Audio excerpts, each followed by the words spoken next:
এই বিষয়টা আমার কাছে অনেক পুরনো।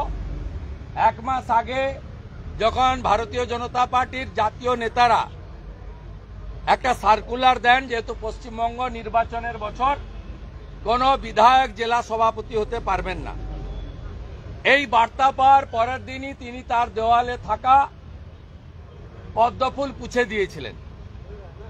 অতএব এটা আমাদের কাছে নতুন নয়, আমরা উই নো ইট।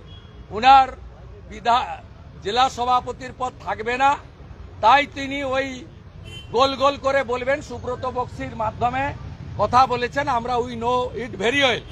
তো আপনাদের শুনিয়ে রাখি,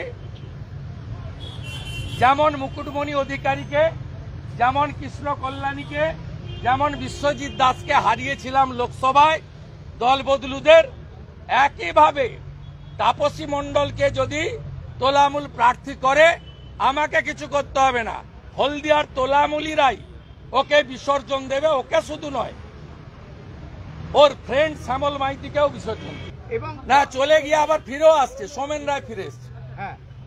কিন্তু না, আমরা নেব না, আমাদের সঙ্গে অনেকে যোগাযোগ রাখেন, নেব না। আমরা পশ্চিমবাংলায় হিন্দুদেরকে, জনজাতিদের নিয়ে সরকার করব।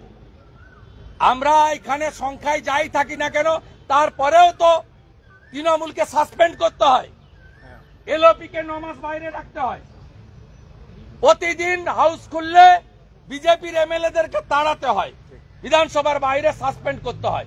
এটাই তো বিজেপির তাকত। বিজেপির তাকত কোন নেতা নয়, পশ্চিমবাংলার হিন্দু এবং জনজাতিরা। এই তাকত আমাদের সঙ্গে আছে, এই তাকত থাকবে এবং দিল্লির মতো এখান থেকেও তাড়াবো। আর বিজেন্দ্র গুপ্তাকে মার্শাল দিয়ে বের করেছিলেন যারা, তাদের যা অবস্থা হয়েছে একই অবস্থা মমতা ব্যানার্জি আর বিমান ব্যানার্জিরও।